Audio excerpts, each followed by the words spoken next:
Coming up, with the NBA draft lottery odds set to reveal themselves in just about 2 weeks, we dive in on every single possible scenario, starting off with the easiest of all of them, the number one overall pick to Brooklyn, Cooper Flagg as a net, and what it means for the roster. We dive in next.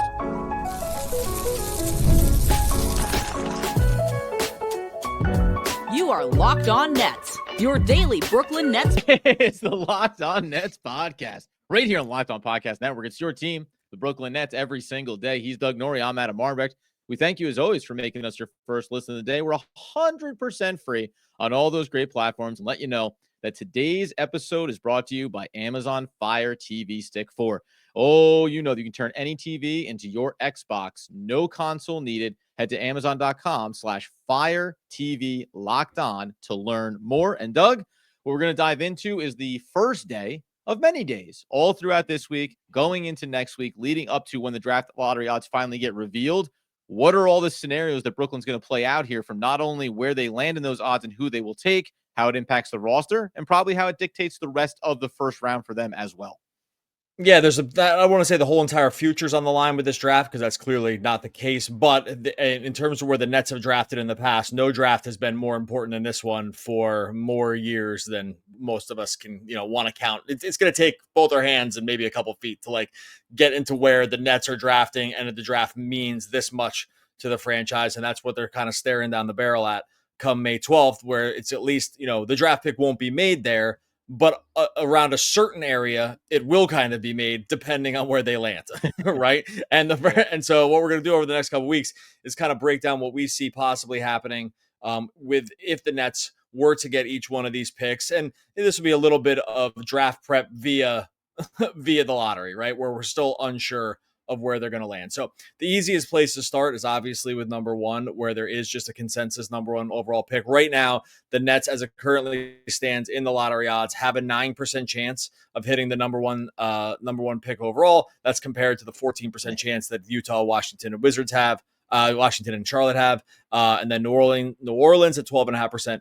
Philly at 10.5%. And then, like I said, the Nets at 9%. So easy to start with Cooper Flagg here. This is the one that everyone's kind of just crossing their fingers about. And we can talk a little bit about what Flagg would mean, if the Nets were to actually spike number one overall pick, because short of the celebrations, there's a number of other things that would happen.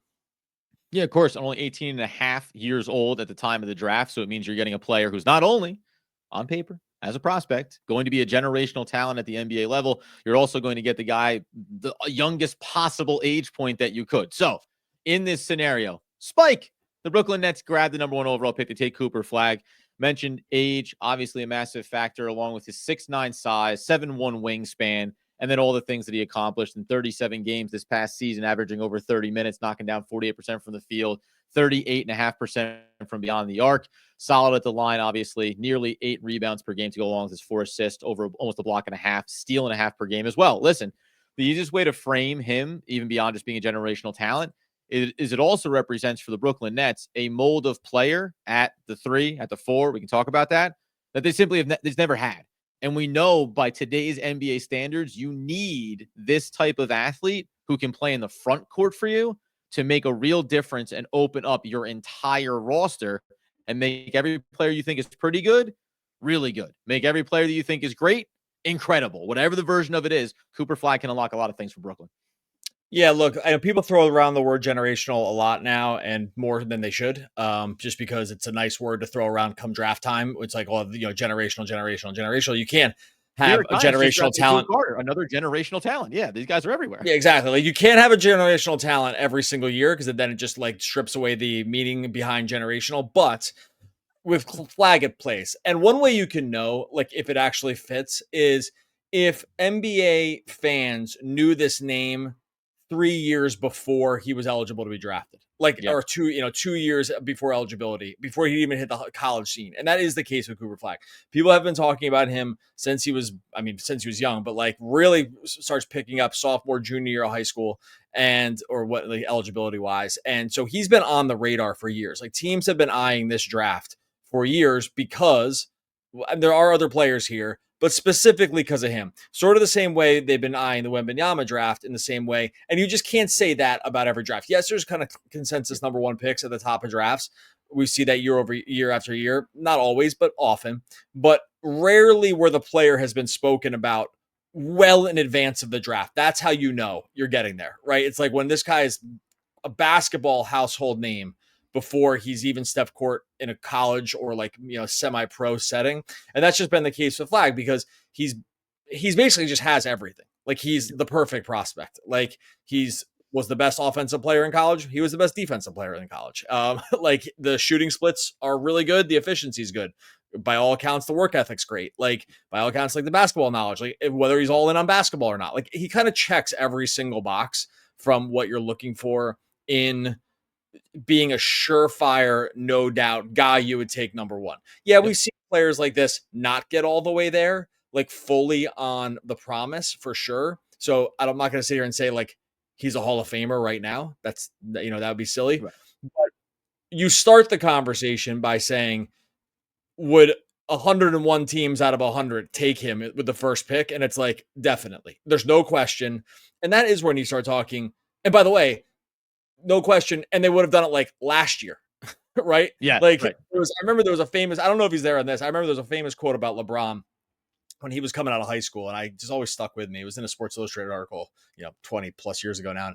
It was like, you bought a physical copy of that at the newsstand, right? No, but I can remember reading. Yeah, I think I had a subscription. But I remember the quote was something like, "There's only 4 players in the NBA that the GMs wouldn't trade for right now to get LeBron." Yeah. Like there was only and that was when he was a junior in high school, and it was like there's 4 guys. Everyone else can just go straight up, and I believe that to be the case. Maybe not the exact number with Cooper Flagg, but a similar discussion, similar to Wemby, and that's just how you know you're like in sort of rarefied air when it comes to just overall talent. And it was good to just to round it out before we talk about his fit on the Nets roster and the impact and all those amazing things. But in the same way that you just talked about, you can only right now check the boxes that you feel like you can check. And Cooper Flagg is checking all those boxes. You're giving yourself the best chance to have a franchise all-time potential Hall of Famer, generational talent by drafting Cooper Flagg. Same thing we had talked about when we talked about the draft odds and saying, I'm not saying it guarantees you get the number 1 overall pick. But your best chance to get the number 1 overall pick is to have the worst record in the league and give yourself the best odds to potentially get the number 1 overall pick. So that's what Cooper Flagg represents. It is true, man. These don't come around every single draft class. Kate Cunningham, we talk about how well he has played and how awesome he was. He was consensus number 1 in his draft, but it wasn't talked about as in generational talent and potentially a guy that you'll be talking about as one of the all-time greats. Coming up here in a second, though. We've done it in this scenario. We've drafted Cooper Flagg. He's coming to Brooklyn. How much can we look at this roster and say player X, Y, and Z are going to be infinitely better in the upcoming season with the immediate impact? Sure, Cam Thomas comes to mind, but I got a lengthy fellow that I think would love to have Cooper on the court with him. We'll get into it here in just one moment. All right, before we get to that, tell you about friends over at Monarch Money. Ever check your bank account and wonder where'd all my money go between dining out, online shopping, entertainment? It's easy to lose track of that money, but it's where Monarch Money comes in. It's your personal CFO, giving you visibility and control over your finances. Monarch Money isn't just a budgeting app, folks. It's a complete financial command center. Track all your accounts, investments, spending all in one place. And you just stop managing money and start building wealth. You start using Monarch Money, you're going to realize how much you might be spending on food delivery. It makes it easier to budget smarter and save more. You're not going to juggle multiple apps either. You can use Monarch to check your finances, track that spending, and even plan your long-term goals. Take advantage of your finances with Monarch Money. Use code LOCKEDONNBA at monarchmoney.com for 50% off your first year. That's monarchmoney.com, code LOCKEDONNBA for half off your first year, monarchmoney.com. All right, so as we continue today's Locked On Nets episode, get tongue twisted when you're thinking about the prospect of just falling into Cooper Flagg when it comes to the draft. And obviously, May 12th, we'll find out for sure where they're going to be. And unlike maybe somewhere picking 7th or 8th or 6th, 9th, no, you get the number 1, you take Cooper Flagg. So if we think about this roster and Cooper Flagg being on it, I mean, we can talk about the skill set as well. The fact that he's obviously, as you mentioned, best offensive player, best defensive player. He'll be both those things on the Brooklyn Nets roster when he comes in the door. Time to develop and get his feet wet. All those good things are great. Just real quick on that front. Every prospect needs time. I just mentioned Cade Cunningham in the last second. He didn't come in the door being perfect, but as soon as it started to happen, all of a sudden it starts to happen really fast and it all starts to crystallize. How long do you think the runway is for Cooper Flagg coming in the door before we get that game, get that moment where it's like, there it is. It happens with Wemby, it happens with all these guys of that talent level, but no one should expect him to be game one playing at the LeBron James level potentially, or maybe you think it'll be like that from game one of 82. No, I don't think it's like that for game one, but I think it's like first year for sure. I mean, he's already shown, first quarter of the year, like he's already shown that he can stand toe to toe with these guys. In the Olympic run up, he was on the scout squad that ended up playing, and there went like some viral videos of him fronting like AD in the post and kind of like handling business there. And yeah, it's like one post, but Anthony Davis is also like a top 4 defender in the NBA and maybe higher. And so like, you're just like, and like it's going against the Olympic squad. So it is the best of the best there. And Cooper Flagg held his own. I mean, he's NBA ready now. Like it would not be, I mean, the question isn't whether like he would have an arrival point and like really be able to show up like in an NBA offense and do really well. I think that happens very quickly. Again, like he's NBA ready now. Yeah, we're talking longer, like sort of the box checked on like, oh, he is that, all of the things, all of the promise, all of the prospect. We're seeing those sample sizes that, yep, okay, he's going to be that guy. And now it's just building on top of what you see. Yeah, there's no question that it translates. And usually around this part of the draft, there's no question usually at this part of the draft about whether the skills will translate to the NBA. Like almost all these guys are fine, right? The question more is like, how long does it take to sort of like, in the perfect scenario, reach that full superstar status? That does still take time. Like these guys aren't out of the box championship contenders. They can be clearly the best players, but we've seen time and time again, even the shorter timelines, like Luka had a pretty short timeline to reach the NBA finals. And that was like, what, 6 years or something like that? Like, and he was, and he wasn't the number one pick. So maybe it's not a perfect comp, but, and maybe the jury was, I mean, he went third. The jury was like a little out that year, but even though in retrospect, it's insane that it was.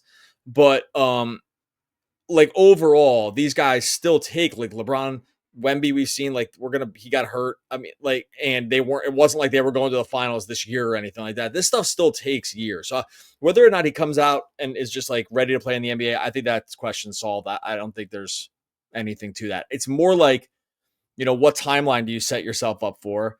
And there are some guys where you do speed the timeline up a little bit. Like clearly the Spurs thought that Wemby's like getting close now. They trade for De'Aaron Fox. They bring Chris Paul in to kind of sort of usher a non-tanking season and just get everyone sort of on the page as like offensive engine kind of stuff. Like they were already thinking, well, how are we going to tank with Victor Wembanyama on the team? Right. Like, so it pushes your timeline up a little like that into like real basketball territory. And I think that would be like, that's really the question you're asking is like, how many years would the Nets be away from something? I still think they'd be many years away, honestly, even with Cooper Flagg, but the plan would be so clear about like what you're building around. And that's like the gift of having a guy like this come in the door is like, we know exactly who we're building around. It's not like we're wondering. Yeah, go ahead. No, and the ability to commit to it, right? Like we can 100%. Yes. Right? This is it. We have the guy. So now we don't need to overthink. Do we want to go get Chris Paul? Do we want to bring in De'Aaron Fox? Yeah, we'll do it. And if that doesn't work out, we'll do something else. And we'll do something else because we have the guy. And now it's just about continuing to try to find those pieces. And it's always easier to throw money after it, to throw draft capital after it when you at least have that first piece in place. Real quick, you mentioned about the timeline of getting to the finals. Do you know the quickest number 1 overall pick in NBA history in terms of making it to the finals? I mean, it's probably one of these old heads like that were like 4 years out of college, like Kareem Abdul-Jabbar or something like that. Was it him? No. There's no expectations that anyone know this. Maybe somebody in the chat did. 3, 2, 1. You didn't get your guesses in soon enough. Bill Shaquille Russell O'Neal did it with the Orlando Magic really? in his 3rd year, 1992. 3 years after being drafted, they made their appearance. Wait, how is that right? No, did Magic Johnson make the? Hold on a second. Did Magic Johnson make the finals in his first year? I don't know that for sure. This is just the information that was put in front of me. I don't check back in with the research staff. And that's all I can really. All right, so I think that is think it's wrong. Wrong. Well, I'm Think going it's to double wrong. check because I'm almost Well, wanting to Tim pause the show Duncan here. So wow. Good news. Good yeah, news, no, good yeah, news. never mind. Magic Johnson. Yeah, I was right. Magic Johnson won the. I was like, that can't be right. Magic Johnson won the NBA championship his rookie year. So whatever you're looking at is me. We need to double. Was he the number one fire overall the pick fact in this checkers? draft? I mean, wasn't he? No, I but mean, number one overall pick. Was he also the number one overall pick? oh, hold on a second. This is crazy. See, now let's just grind this thing to a halt. I don't want. Yeah, he was first. He was first. Yeah, he was first. Okay. Yeah, okay. Listen. Yeah, he was the first. Anyway, like I was saying, Doug. Like I was saying, please don't interrupt me. Like I was saying. Okay, well, let's do this. Who did it? We'll land the as plane number here. One Yeah. overall. What's that? It's hard. It's hard. Like the point is, Adam's miscue there aside, it's like we can count on that many hands when it's happening, and it's even more rare now because these guys come in younger. Like the point where before it's like oftentimes you're seeing multiple years of basketball. Like they're not coming out as freshmen usually. Like these guys in the old days, like they stayed on for years. Now it's been like this for a while where they're coming out younger, but it just means the timelines aren't like it's going to take time. And by the way, Shaq, let's even say it was Shaq. It wasn't, but even though that was like the last one to like do it in a quick timeline, that guy was an absolute and utter total freak. Right. So it's just not something that happens. And I will say one more thing too about this. Watching this year's playoffs has been proof positive that one guy doesn't do it. You need the whole pack. You need everybody. You even if you have one weak link in the starting lineup, you're kind of like a little screwed. Right. Like we're watching this play out in some other places, like in LA that has Luka and LeBron. It's like, okay. And then you're still starting Jackson Hayes. So let's see how it works out. Right. It's like, it's just not that great. And so you just need to be a complete team. Even with these guys, like you still cannot push the process quickly. Like you have to have a complete team going here. So Cooper Flagg, which I would be the first thing. I know we're kind of maybe getting off a field here, but it's not like Cooper Flagg and then 2 years later than the NBA championships. It's not that. It's like, hey, we have something to root for. And we're going to sell a lot of jerseys and that's going to be great. And we have something to like really build around. But it's not like, okay, now press the fast forward button and we'll see you in the championship when he's 20. That's just not happening. Now, by the way, I should just note as I bring up other research that we can all assume that it's super accurate, but at least ballpark, it's something like out of all the championships, over half of them have had a number one overall pick that has won. So like if you're a number one overall pick, the odds are heavily in your favor. And then it's beyond the years of it, right? At some point, you're going to get there. And it's more likely than not, more than half the time, you're actually going to go ahead and cross that finish line and get a championship. So that's a part of this too. Get the number one overall pick, you incredibly increase it. Now, I'm going to say the numbers. I was a little bit skittish. I feel real gun shy about it now. But out of the 72 championships, at least 42 number one overall picks have won the title. Now, that is coming from the same source that I was using for the previous information I provided. Doug will go ahead on the other side of this break here and go ahead and wrap up any, I'm going to say, potential missteps that I may have provided in those facts. We'll do that here in just one moment. All right, before we get to that, I'm going to tell you about our friends over at Wayfair. Spring is here. It means it's home project season. Maybe you're refreshing a room. Maybe you're tackling a full renovation. Wayfair is the best kept secret for all things home improvement. They got the small updates, you got stylish hardware, cabinet hardware, you got those major upgrades, new vanities, sinks, outdoor lighting. Wayfair has quality products for every single budget. They got free and fast shipping, makes it so easy. You're not going to be hauling heavy items from the store. Got top brands like GE and Moen at great price. Moen, great prices. Shopping was seamless and is seamless. You're going to find exactly what you need to fit into your space and your style. Wayfair makes home improvement easy. Get started now at wayfair.com. That's WAYFAIR.com. Wayfair, every style, every home. All right. As we tie a pretty little bow on today's Locked On Nets episode, talking about drafting Cooper Flagg and what it would mean for this team. We got to get into, obviously, the impact it would have on the roster as currently constructed. Now, all these guys aren't going to be here forever, and that's okay. But it's really easy to think about a Cam Thomas, assuming that they're bringing him back on a contract extension, having a heck of a lot of an easier time on the offensive end when you've got the ball in the hands of Cooper Flagg, and he's using some of his athleticism when he runs the floor and has some of those lateral Euro step styles going towards the basket. All of a sudden, Cam Thomas is getting the second or third and getting the better matchup defensively. But there's who else do you think benefits significantly out of this handful of core guys, Noah Clowney obviously comes to mind. Nicholas Claxton jumps out. I know he had a long, bad season. We know he had back injuries, all that stuff. But a player like this, like when they had Kevin Durant, all of a sudden, an athletic, lengthy, I'm still going to call him a big man, really benefits from just kind of being able to operate in space on both ends of the floor and get a lot of easy looks going in and around the basket. Oh yeah, I mean, like everyone gets helped. I know it's like a cop out answer, but when you No. have like these kinds of talents offensively, like everyone's helped. Like you can run 4 or 5 pick and roll with like Nick Claxton all of a sudden, Right. because your 4 can put the ball on the deck, like, and get to the rim. That helps everybody. When your 4 can, or whatever Cooper Flagg is going to play, probably power forward, but like, because you can play him with a more traditional center and not really give anything back. Like he's going to be able to space the floor. He's going to see double teams. He's just going to be probably, an offensive engine, maybe not exactly like some of these other superstars, but enough that you just can't, because of just sheer size and the ability to space the floor and be able to be able to get to the rim. Like you just can't probably throw. Lots of guys aren't gonna be able to defend it one-on-one once he gets really used to the speed of the game. So everyone gets helped. Claxton, it raises the floor on everyone. It actually gives you the opportunity to play guys who aren't complete players too. Like if you're thinking about like Claxton, who's not a complete offensive player, or Cam Thomas, who's not a complete defensive player, the ability to play these guys and worry a little less about it just comes with the territory, because he's just so good that it makes up for other players who have deficiencies. And we see that oftentimes with like just these generational kind of talent guys. It's like, well, you can be a little worse on defense when Victor Wembanyama is cleaning everything up behind you, right? Like, and you're worried a little less about it. Like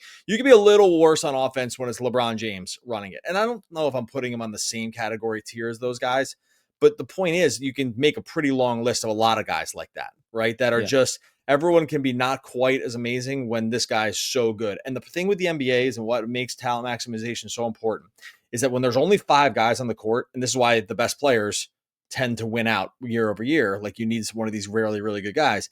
When there's only 5 guys and one of them is like 1.5 times better than one of your 5 guys, doesn't have to be like your best guy, but one of your other guys, well, the math just really starts tipping in your favor, right? It's like if they were playing 20 guys. Yeah. What's that? No, I remember post Kevin Durant and Kyrie Irving, James Harden, we look at the rosters, even with Mikal Bridges and, that version of the Nets, we used to do that on, game to game basis, say, look over there. The best player, Giannis, is worth more than just, okay, your best player is better than our best player. Let's do 2 versus 2. No, what I'm telling you is it's 1.5 for Giannis. And now you're trying to see if you could even win the third battle on the court. That's the impact of these players, to your point. Yeah, if it was 20 on 20, it would matter less, because every player is a little less. But it's not, and that's why one-on-one it wins out with just the math, and so just the math just starts skewing, a little bit less, or 20% less, because there's 5 guys, but the math equation still works out. So when you are this much better than some of your competition, it's just at some point the other team can't make up the competition difference. Now there are a lot of these guys now, and so you do need like I said, a little bit more complete team. But to even be in the discussion, you have to have one of these guys, right? Like that's the other problem too. Is like the discussion only basically starts when one of these guys is on your team. Maybe it changes. Maybe we see Cleveland win it this year, and we have to rethink it a little bit about what a slightly more balanced build looks like. Even then, like Donovan Mitchell's great, and Evan Mobley's, was a defensive player of the year. Did he win defensive player of the year? I mean, he's awesome too. So you still need these guys. Overall though, it just, you see what happens when you get one of these guys in your team. It just unlocks so much, because you can just take a risk on some guys that aren't perfect, because they're just going to clean up the difference on both ends of the court. And what's so? I agree with everything you're saying, because it's the not in a negative way. It's like, this is the easiest way to look at this stuff. This is how much better it gets. You have all these samples, right? Yeah, we're not like, you guys are going to be shocked when you get a LeBron breaking news. It makes it better. Your team makes it easier. Everybody plays better. And by the way, there's also been really great case studies around this stuff. Like when a player like LeBron James leaves the team that he was on and goes to a different team, then look at what that team looks like after he's gone, right? The Brooklyn Nets stink. Hey, lean in real close. After Kyrie and Kevin Durant left, it wasn't as good. Turns Right. out Mikal Bridges and Cam Johnson did not quite equal 1-to-1 replacement parts. But the really fun thing about a player like Cooper Flagg and a talent like that, we're talking about the Nets draft, the next roster here. You mentioned it, like, hey, you want to play him at the power forward? That's awesome, because now you can go ahead and say Cam Johnson's going to play down at the 3 for you, and you're going to have that kind of firepower. What would be really fun for me, if the Nets were to spike this, is thinking about a guy that we talked about, different type of year for him, but no less important in his development. Noah Clowney. Like, all of a sudden, if you think about, well, I want to play Noah Clowney at the 4, and I want to push Cooper Flagg to be playing the, quote unquote 3, positionless basketball. But now we're talking about having some real here we go, shot power around him. And they probably do a version of it where they say Clowney's technically playing the 5, you switch it around, whatever. But then when you look into the draft, what I think is fun about this too is we always said best player available. But if you were to spike the number 1 overall, you can get a little more thoughtful around the way you construct the rest of the roster. And I think one of the first things you'd probably see Brooklyn start to look at is, how do we add additional front court size, like real meat size, that can also stretch the floor a bit, right? Noah Clowney is showing that he can do that, but he's lean. And it looks like you're not trying to get him to bulk up as he goes forward in his career. You could overnight, in the blink of a draft, go from being this team that's so lean and doesn't have enough, depth and doesn't have firepower and can't stretch the floor, to having not only a generational talent, again, most importantly, but then also add some real size and shot power into your front court that you've lacked for so long. Wins and losses be damned, it would just change the brand and style of basketball that you're capable of playing under Jordy Fernandez in a way that your personnel has just flat out not afforded you to do. Nicholas Claxton, right? Day'Ron Sharpe. It just hasn't been a viable option. Their best 5 from an offensive talent standpoint was when they were forcing DFS to go out there and bang bodies with other bigs, right? So that's what I think is really exciting about scenarios, potentially 9% chance, like this playing out for Brooklyn. Yeah, it's just a franchise changer. And again, when it comes to like, oh, if the Nets pick first, what are they going to do? Again, we're not like saying anything that nobody knows here. This has been like this for, like I said before, like 2 or 3 years now with Cooper Flagg. It's been obvious. Can I ask you something? Actually, and let's end this on a real sexy thing here. The Nets land the number 1 overall pick, right? Just for the fun of it.